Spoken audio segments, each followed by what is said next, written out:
Bonjour, compte rendu de partie de jeu de rôle aujourd'hui, avec la cinquième séance de The Great Northwest pour Deadlands Reloaded. Donc vous trouverez les précédentes séances sur le blog et sur la chaîne YouTube. À ce stade, presque tout encore provient de la campagne Stone Cold Dead. Tous les joueurs étaient présents, qui incarnaient Béatrice Trixie Myers, la Huckster, Danny Lachoppe, le bagarreur, Nicholas D. Wolfhound alias Trinité, le faux prêtre mais vrai pistolero, Rafaela Venegas de la Torre ou Rafi l'élu, et enfin Warren D. Woodington dit Doc Ock, le savant fou. Warren a obtenu de beaux résultats dans son travail avec le Dr Lightgo pour mettre au point de nouvelles prothèses. Le médecin s'est avéré un très bon guide, et ensemble ils ont conçu des prototypes prometteurs, sans doute bien plus confortables pour les patients amputés. Il va falloir se livrer à quelques essais avec un patient volontaire, mais si le test est convaincant, le docteur ne doute pas qu'il sera possible d'obtenir un financement sur la durée de la part de Gamblin' Joe Wallace, lequel est à la recherche de nouveaux débouchés et de nouveaux moyens pour faire parler de sa ville depuis que le cessez-le-feu a affecté les commandes de son usine de munitions. Heureux de ce succès, Warren décide de s'octroyer une post-tourisme.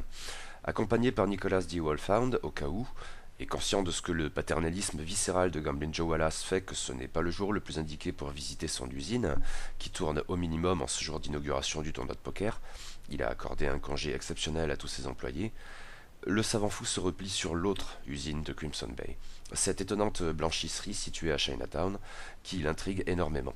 Le bâtiment fait dans les 300 mètres carrés et occupe une cinquantaine de salariés qui se relaient pour que l'usine, puisque c'est bien de cela qu'il s'agit, tourne jour et nuit. Warren et Nicholas se rendent dans une sorte de petite boutique où les particuliers peuvent déposer et récupérer leur linge.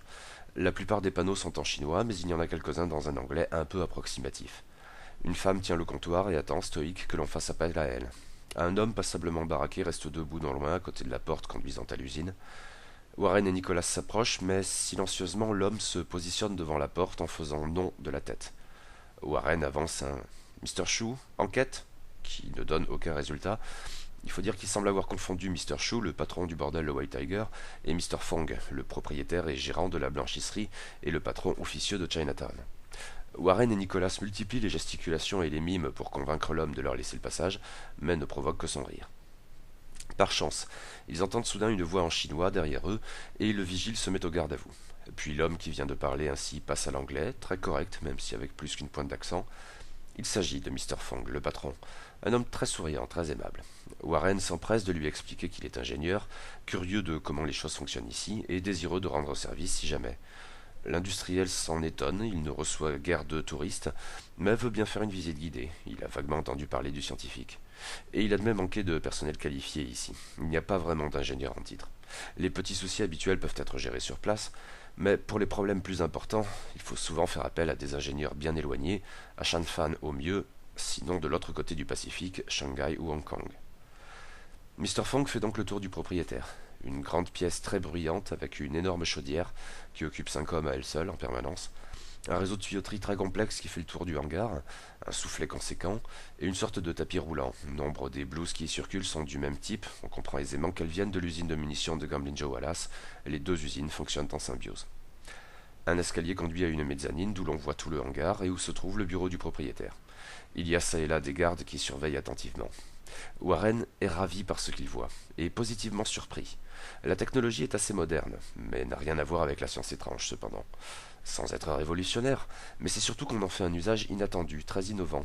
Il n'a jamais vu ça ailleurs, y compris dans bien des villes plus grandes et plus industrialisées.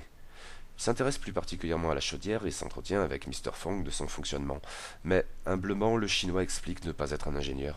Il a des contremaîtres qui comprennent un peu mieux le fonctionnement de la machine et qui font le relais. Lui-même est vite dépassé par tout cela. Mais oui, c'est le point critique. D'où la très grande attention portée à la chaudière. Le temps passe, la discussion est aimable, mais au bout d'un moment, très cordialement, Mr. Fong explique devoir retourner à son travail, ce qui convient tout à fait à Warren, qui le comprend fort bien.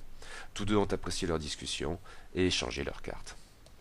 Danny et Rafaela se rendent au bureau du shérif, à Seldrent, pour y recevoir leurs affectations en tant qu'adjoints alors que l'inauguration du grand tournoi de poker aura lieu dans quelques heures à peine au Gold Digger. Le shérif a sa mine des mauvais jours. Il est sous pression et faut pas le faire chier. Mais voyant Danny et Rafaela arriver, il leur demande ce qu'il en est de leur enquête sur le meurtre de Chinatown. Danny dit que cela progresse, de manière assez laconique. Drent aimerait visiblement davantage de détails. En tout cas, il faut continuer à travailler là-dessus. Mais il y a beaucoup de travail en su. Drent balaie l'assistance, passant sans cesse des PJ à Shane Atherton, puis conclut qu'il a besoin de ce dernier ici. Il affecte les nouveaux à la surveillance du port pour cette nuit. Il leur faudra voir les hommes de la capitainerie. Leur chef est un certain Joshua Ranger. Ok pour Danny et Raffi, pas de problème, même si ça leur fait rater l'inauguration. Ils en informent leurs camarades via Trixie, puis se rendent au port. Le port de Crimson Bay a beaucoup changé ces dernières années, à l'évidence. Il ne reste plus grand-chose du tout petit port de pêche d'avant l'arrivée de Gamblin Joe Wallace. Des travaux conséquents en ont fait un port capable d'accueillir des bateaux de bonne taille, avec 3 jetées toutes neuves et imposantes. Et 3 bateaux sont actuellement amarrés. Le plus gros est le Iron Fish, visiblement un bateau chinois dont le nom figure d'abord en sinogramme. Les 2 autres s'appellent le Seawolf et le Morton Fillmore. Danny et Rafaela se rendent à la capitainerie, un bâtiment récent et relativement confortable. Il s'y trouve une dizaine d'hommes qui s'occupent à diverses tâches, et leur chef est Joshua Ranger, un vieux bonhomme qui commence par s'étonner de ce que Drent ne lui ait pas envoyé Shane Atherton, mais c'est pas grave. Il a lu des trucs sur les PJ, et notamment Mr. Cody, dans le journal. Inutile d'avoir le pied marin pour bosser ici, qu'il se rassure. Mais Ranger insiste, s'il y a un bateau à surveiller, c'est le Iron Fish, parce que c'est lui qui livre la poudre pour l'usine de munitions depuis Hong Kong. Une partie en a été déchargée, mais il y en a encore à bord. Les cales des 2 autres bateaux sont vides. Bien, Ranger retourne travailler, ou plutôt jouer aux cartes avec ses camarades, que les hommes du shérif fassent ce qu'ils ont à faire. Danny et Rafaela font le tour du port, pour en avoir une vue d'ensemble. Ce qui demeure du vieux port de pêche, reliquat d'une autre époque, une avancée rocheuse, un phare d'une dizaine de mètres de haut, plus une structure qu'un monument. Le port est relativement désert, hormis les hommes de la capitainerie. Sans doute les dockers, etc. comptent-ils profiter de l'inauguration du tournoi de poker qui ne va plus tarder. Danny trouve un endroit bien placé pour surveiller l'ensemble du port et au premier chef le Iron Fish. Rafaela saisit l'occasion pour parler de ce qui leur est arrivé depuis les jours lointains où, enfants puis adolescents, ils avaient été élevés dans le même bordel. Raffi explique comment elle a vu la Vierge de Guadeloupe, sa mère était très croyante, qui lui a confié la mission d'éliminer des créatures maléfiques qui arpentent ce pays. Elle sait que ça sonne bizarre. Mais Danny veut bien la croire, surtout parce qu'il a vu Béatrice faire des choses vraiment bizarres, elle aussi. Mais c'est quoi son rapport avec le petit bonhomme, Warren? Une sincère amitié. Raffi avait obtenu du travail auprès de sa famille et elle s'était attachée à lui, qui avait finalement assez vite compris qu'elle était une femme. Il faisait des expériences... Danny l'interrompt. Il a cru comprendre qu'une de ses expériences avait mal tourné pour Raffi? Oui, celle qui a été suivie de la vision de la Vierge de Guadeloupe, en fait. Elle ne l'en blâme pas. Leur amitié est sincère et forte. Quand elle a expliqué au savant qu'elle avait une mission, il n'a pas tergiversé et a offert de la suivre et de l'aider. Elle l'en remercie. Danny la croit, mais s'il y a un souci, qu'elle n'hésite pas à faire appel à lui. Il sort une bouteille. Ils vont bien avoir besoin de se réchauffer. La grande rue de Crimson Bay déborde de monde. Plus encore devant le Gold Digger qui a été réaménagé pour l'occasion. Il accueille 25 tables de 5 joueurs et même si, les poules n'ayant pas commencé, la clientèle a pu s'y installer de manière un peu anarchique, et une grande estrade a été dressée pour que Gamblin Joe Wallace fasse son discours d'inauguration. Béatrice, qui est inscrite au tournoi, garde Warren à son bras pour qu'ils se livrent tous deux aux mondanités. Le savant fou est un peu gêné par cette promiscuité, mais il repère une table où sont installés ses amis le Dr Lightgo et John Brims, le croque-mort. Ils s'y rendent ensemble et Warren offre sa tournée, sans alcool. Un peu plus loin, Tom Jenkins, le maréchal Ferrand, ne cesse d'en offrir de bien autrement alcoolisés et il est déjà très rougeau. Les serveuses de Slim Jim Carrigan naviguent avec aisance entre les tables pour apporter les commandes de chacun. Warren demande à ses amis s'ils participent au tournoi. Le Dr Lightgo dit que non. Il aime bien jouer, mais il n'est pas assez doué. Par contre, John fut un temps, mais le croque-mort lève discrètement la main et son ami le docteur n'en dit pas davantage. Et Warren, participe-t-il? Oh, certainement pas. Mais son amie Béatrice, oui. Il ne doit pas y avoir beaucoup de concurrentes, non? Mais Béatrice l'agit de toute façon très humble. Qu'importe, Wallace a réussi son coup. Warren a relevé que Lightgo disait venir en spectateur. Il trouve cela intéressant de regarder des parties? Vraiment? Tout à fait. La psychologie, l'audace, le bluff, la chance... Cela va au-delà quand on a affaire à des grands joueurs comme Sam Royal Bernstein. Pour le médecin, c'est le favori. En tout cas, son favori, mais il croit vraiment qu'il va gagner. Or, on dit qu'il travaille sur les probabilités. Un jeu vulgaire, le poker? Cet homme gagne en faisant appel à la science. Bien sûr, les autres ne sont pas à négliger. André de Fonteville est notoirement un joueur redoutable. Ace Plinkett est moins connu, mais semble prometteur. Béatrice cherche à faire intervenir John Brims dans la conversation. Lui aussi est venu en spectateur? Le croque-mort, lentement, lâche enfin quelques mots. Oui, il est venu observer. Il y a pas mal de choses à observer. C'est comme si un courant froid traversait le Gold Digger. Heureusement, ça ne dure pas. Le temps passe, Puis le silence se fait progressivement, tandis que Gamblin Joe Wallace monte sur l'estrade pour faire son discours d'inauguration. Le shérif Russell Grant est là, à côté, mais refuse de monter sur l'estrade. Wallace est un orateur doué. Il passe avec une grande fluidité des proclamations un peu empoulées au discours plus pragmatique du self-made man qu'il est avant toute chose, n'hésitant pas à glisser aussi des petites blagues sur les personnes en l'assistance, suscitant bien des rires. Mais il peut aussi se montrer plus sérieux. Il évoque le cessez-le-feu, mais surtout le développement de Crimson Bay, le port, le train. L'ambiance est chaleureuse, très agréable. Des salves d'applaudissements ponctuent ses dires.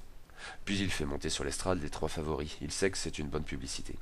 Il les présente, en commençant par André de Fonteville, qui n'a pas l'air d'un type aimable. Il fait la gueule et il semble même mépriser profondément l'assistance et ses concurrents, Ace Plinkett en tête de manière très visible.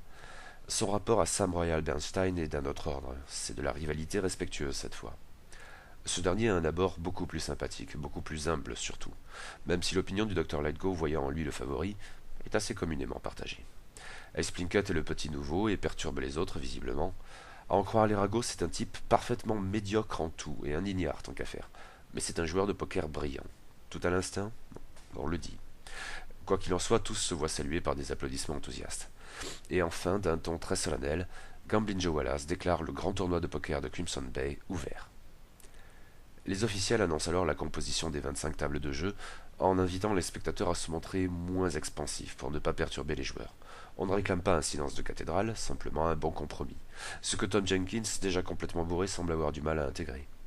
Béatrice se voit donc attribuer une table et a affaire à 4 inconnus. Elle échappe aux stars pour l'heure. Warren reste à ses côtés en spectateur. Letgo et Brims font le tour des tables. Le médecin est visiblement ravi. Le croque-mort a toujours autant l'air de se faire chier. Béatrice, le temps que la partie prenne son envol, jette un œil à la sécurité dans la salle. De nombreux hommes du shérif sont là, placés aux endroits stratégiques. Ce qui n'a rien d'une surprise, elle avait pu s'en faire une idée en discutant avec ses camarades adjoints. Mais elle remarque aussi un homme et une femme, accoudés à la mezzanine, qui surveillent visiblement la salle. Et pour ceux qui savent voir ce genre de choses, c'est comme s'il y avait un panneau lumineux affichant Huckster. Clairement, il s'agit de Huckster, engagé pour s'assurer de ce qu'il n'y a pas de Huckster qui participe au tournoi, ce dont Béatrice prend bonne note. Quoi qu'il en soit, cette première partie se passe bien pour Béatrice, elle l'emporte facilement, sans briller, sans trop en faire, mais en surjouant l'humilité. Ceux qu'elle a battus la regardent d'un sale œil. Nicolas est assez nerveux. Il n'a pas voulu entrer dans le Gold Digger pour l'inauguration et passe son temps à errer dans la ville et à surveiller tout le monde. Or, tout le monde se trouve au Gold Digger, ou devant. La rue principale est bondée, au point d'en être étouffante, tandis que tout le reste de Crimson Bay est peu ou prou désert. Ou presque. Probablement pas à Chinatown, par exemple. Warren avait pu constater que l'assistance était presque uniformément blanche. Presque car, en l'absence d'asiatiques, il a cependant pu constater la présence de quelques rares noirs, 2 ou 3, pas plus, qui attiraient régulièrement l'attention par leur seule présence. Le faux prêtre le constate même en poursuivant sa ronde du côté de l'église du père Denis O'Hara. Le jovial et débonnaire pasteur n'est pas là. Sans doute est-il lui aussi au Gold Digger. Oui, Warren a pu l'y voir. Il y a bien 2 ou 3 enfants qui jouent mollement, ils auraient aimé participer à l'agitation du tournoi, sous l'œil sévère de leur mère trop bigote pour tolérer les jeux d'argent. Mais l'ambiance est plus que maussade. Cependant, au fil de ses errances, de temps à autre, Nicolas tombe sur des patrouilles d'agents du shérif, qui s'étonnent sans doute un peu de le croiser lui, si personne ne lui en fait part. Il remarque notamment que les patrouilles se relaient régulièrement devant le bureau du shérif Russell Grant, et il s'en étonne. En fait, il a une intuition soudaine. Il y a certes une banque à Crimson Bay, mais et si le pactole du tournoi, la jolie somme de 15 000 $, était en fait gardée dans le bureau du shérif? La nuit est tombée sur Crimson Bay et sur son port. Danny et Rafaela font régulièrement des rondes. Ils se sont munis de lampes. C'est nécessaire. Le phare ne leur est pas d'un grand secours, car la brume s'est levée sur la côte, contrastant avec les beaux couchers de soleil typiques de la baie et qui lui ont valu son nom. Les hommes de la capitainerie sont restés dans leur caserne, à jouer au poker si l'on en croit les insultes et les rires. Les adjoints ont pu constater que l'Iron Fish n'était pas désert. Il y a à bord quelques marins chinois, discrets et qui n'ont pas cherché à échanger la moindre parole. Mais la brume s'épaissit, et Rafi ne se sent pas très bien. Elle croit entendre des bruits qu'elle ne sait pas identifier ni expliquer, comme un souffle, mais très indistinct dans le bruit du ressac. Elle prend sur elle, faisant appel à la bienveillance de la Vierge de Guadeloupe, mais la sensation de quelque chose d'étrange demeure, et elle le signale avec ces mots à Danny, plutôt perplexe. Bien, il restera sur ses gardes. Et bientôt il entend lui aussi quelque chose, un bruit de bois qui craque vers le sud du port. Tous deux s'avancent dans cette direction, et voient enfin un immense tentacule jaillir de l'eau et s'enrouler autour de la proue du Seawolf. Danny hurle pour alerter les hommes de la capitainerie et court vers la créature. Raffi le suit sur un rythme plus modéré. La pieuvre lâche la proue du bateau et les tentacules disparaissent à nouveau sous l'eau, mais la tête de la créature demeure visible. Elle est colossale, et probablement très résistante. Danny en a bientôt la confirmation. Il dégaine son Colt Dragoon 44, fait feu et touche, mais sans faire de dégâts. Raffi tente une autre approche. Faisant appel à la Vierge de Guadeloupe, l'élu use d'un miracle de tempête afin de perturber et ralentir la créature. Il y a une contrepartie, elle sera aussi plus difficile à atteindre. Elle remarque en outre qu'il y a non loin des sortes de lances-harpons alignées derrière un étal. Les coups de feu de Danny sont vains, et la pieuvre se reprend, un tentacule jaillit des flots, et percute violemment Rafaela, qui est projetée contre un mur. L'élu sombre aussitôt dans l'inconscience, sa condition est critique. Elle a subi une redoutable déchirure au niveau du ventre. Un coup a suffi.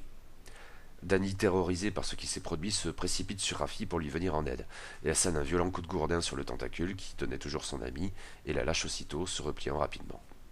Les hommes commencent à sortir de la capitainerie, ils sont équipés de lance-harpons. Tandis que Danny met Raffi en sécurité, ils commencent à attaquer la pieuvre géante. Leurs armes sont plus efficaces, mais ne peuvent pas non plus faire de miracle. Toutefois, la créature est blessée, et furieuse. Un virulent coup de tentacule projette un de ses assaillants dans la mer, les os brisés dans un bruit répugnant. Mais elle commence en même temps à dériver, tandis que son sang se mêle à l'eau sombre du port.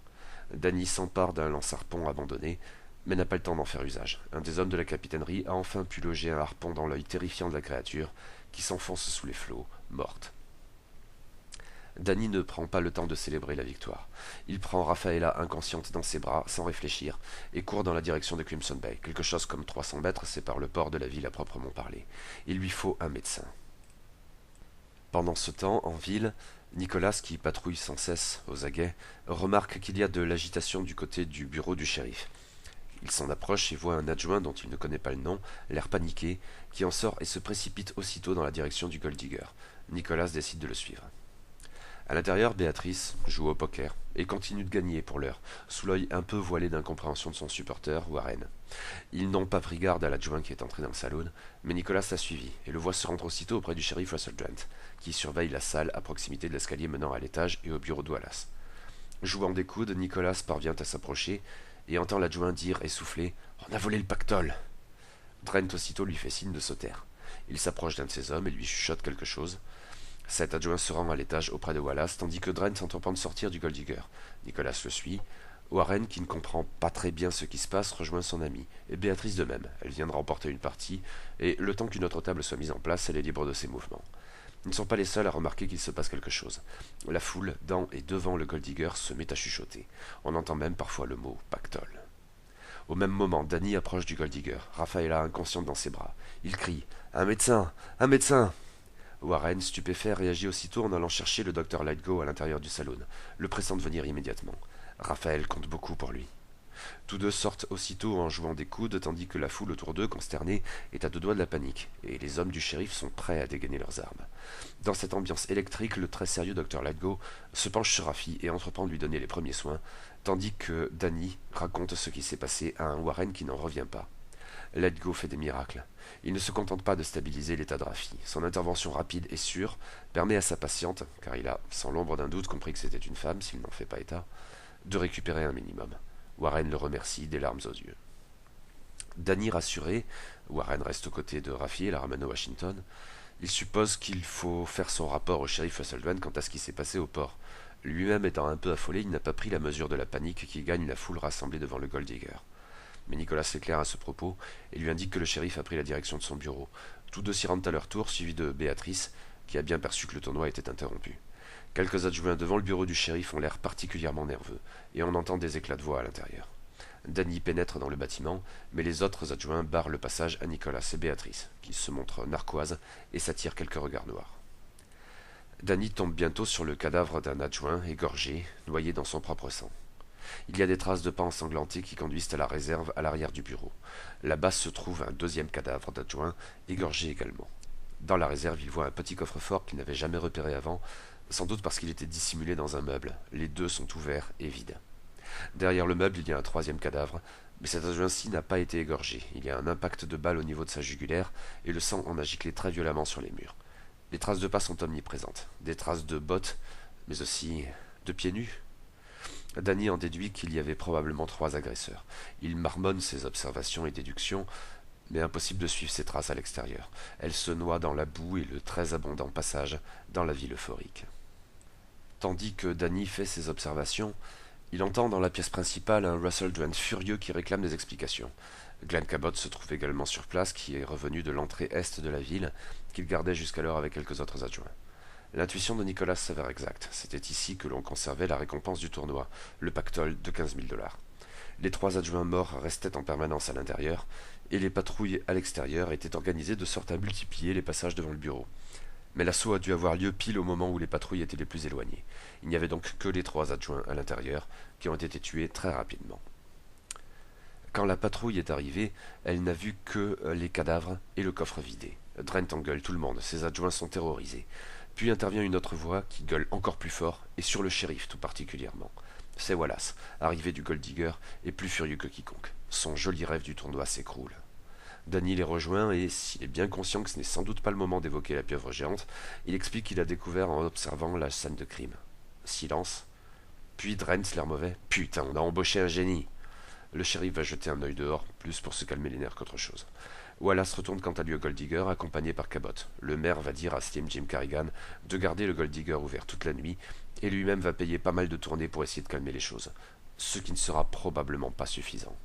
Danny a entendu qu'Atherton était affecté à la surveillance de l'usine de munitions, mais on a envoyé un adjoint le prévenir, et il ne devrait plus tarder.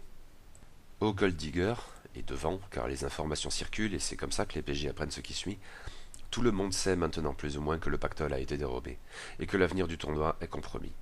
Sam Royal Bernstein et Ace Plinkett, un peu décontenancés, ne succombent cependant pas à la panique et attendent de voir comment les choses évoluent. Ils entament une partie amicale avec 3 autres joueurs d'ici là. André de Fondeville, lui, a clairement fait entendre qu'il allait dès que possible monter dans une diligence pour se barrer de ce patelin de merde. Il sait très bien que, même très riche, Wallace ne va pas pouvoir aligner aussi sec 15 000 $ de plus. Sans cette récompense, le tournoi ne l'intéresse bien évidemment pas. Danny et Nicolas retournent au Gold Digger, tandis que Béatrice se rend au Washington. Mais la foule rassemblée devant le saloon est à 2 doigts de l'émeute désormais. Les premiers perdants, qui l'ont mauvaise, et nombre de spectateurs bien trop alcoolisés, commencent à se montrer violents. Et les adjoints ripostent. Shane Atherton en tête, qui est donc revenu de l'usine et qui ne fait pas dans la demi-mesure. C'est l'escalade, et si ça continue comme ça, il y aura des blessés, voire des morts. Danny sait qu'il lui faut agir. Il s'approche d'Atherton et gueule aux émotiers de rentrer chez eux, le temps que tout le monde se calme, sans le moindre effet positif. Atherton n'en tient pas compte et jette même de l'huile sur le feu. La situation s'envenime, c'est flagrant, et Nicolas tente de ramener tout le monde à la raison avec un sermon des plus improbables, qu'on pourrait résumer par « Ne vous attachez pas trop aux choses de ce monde, et allez donc tirer un coup au bordel, comme ça tout ira bien. » Les émeutiers sont pour le moins interloqués, ce qui suffit à les calmer un peu. Pas Atherton, qui se montre toujours aussi violent et renverse un homme dans la boue. Nicolas s'approche de la victime de l'adjoint en prêchant sa bonne parole aux autres. L'église est par là-bas, sinon les troquets sont ouverts, et si vous voulez vous en prendre à Dieu, bon courage à vous, etc. Ce prêtre décidément bien étrange stupéfait tellement ses ouailles du moment que la tension baisse. On entend même quelques rires avinés. D'autres adjoints rentrent dans le jeu de Nicolas, et il en est même pour faire en sorte de ramener Atherton à l'intérieur du Gold Digger. Le risque d'émeute est considérablement réduit. Au Washington, Béatrice a expliqué à Warren et Rafi ce qui s'est passé. La huckster, sur une intuition, aimerait jeter un œil à l'écurie de Tom Jenkins. Peut-être les voleurs sont-ils passés par là pour les chevaux? Rafi est très faible, mais elle ne veut pas rester sans rien faire. Elle demande à Warren de l'accompagner dehors en la transportant avec Roseline, l'un de ses bras mécaniques. Et ils se rendent tous les 3 à l'atelier du maréchal Ferrand, que personne ne garde, ce qui n'est pas normal. Il y a normalement toujours quelqu'un. C'est un argument important du commerçant qu'il rappelle sans cesse. Tom Jenkins était complètement bourré au Gold Digger, mais peut-être y a-t-il sa famille au logement à l'étage? Béatrice tape à la porte. Pas de réponse, mais de la lumière filtre sous la porte. Elle insiste, et au bout d'un moment, une voix de femme terrifiée leur crie de s'en aller. Béatrice explique qu'elle accompagne un adjoint du shérif, mais allez-vous-en, sinon j'appelle un adjoint. Rafi explique être le petit Pousset, dont a parlé la presse, mais elle ne veut rien entendre. Il faut qu'elle se calme, ils sont là pour l'aider, et auraient aussi des questions à lui poser. Béatrice entend alors le bruit d'un fusil que l'on arme. « Je suis armé, je vais tirer. Allez-vous-en » Mais Rafi fait glisser son étoile sous la porte, ce qui rassure la femme suffisamment pour qu'elle le rouvre. Mrs. Jenkins a un fusil en main, qu'elle ne manie sans doute pas très bien, et elle est toujours très paniquée. Warren lui explique qu'un vol a eu lieu. Peut-être les voleurs ont-ils pris des chevaux. Béatrice relève que personne ne gardait l'écurie, c'est pour cela qu'ils sont montés la voir, pour s'assurer qu'il ne lui était rien arrivé. Elle ne s'occupe pas de la gestion de l'atelier, c'est l'affaire de son mari, sans doute ivre-mort quelque part. Mais oui, normalement, il y a toujours quelqu'un pour la protéger. Ce soir, ce devait être un certain Mike Paltron. Où est-il passé encore celui-là? Mais Rafi aimerait jeter un œil aux documents de son époux, ce qu'elle refuse. Bon. En tout cas, qu'elle reste enfermée ici, qu'elle n'ouvre à personne, pas même à un adjoint, sauf si c'est lui, le petit pousset. Mais il faudra que son mari se rende au bureau du shérif aussi. Danny et Nicholas rentrent dans le Gold Digger. Au passage, Danny jette un œil aux bottes de Shane Atherton, mais elles n'ont rien de suspect. L'adjoint, toujours à cran, leur dit que Drent et Wallace sont à l'étage, visiblement en train de tenter de convaincre les stars du tournoi de poker de rester. Mais la discussion est tendue et ne portera probablement pas ses fruits. Dehors, la foule s'est dispersée et calmée. Danny retourne au bureau du shérif pour voir s'il pourrait encore apprendre quelque chose en observant les lieux du crime. Mais ce n'est pas vraiment le cas. Qu'importe, ce qu'il voulait faire, c'était récupérer un objet personnel sur un des cadavres, à ramener à Trixie pour qu'elle fasse usage de ses talents bizarres. Il jette son dévolu sur un foulard imbibé de sang. À suivre.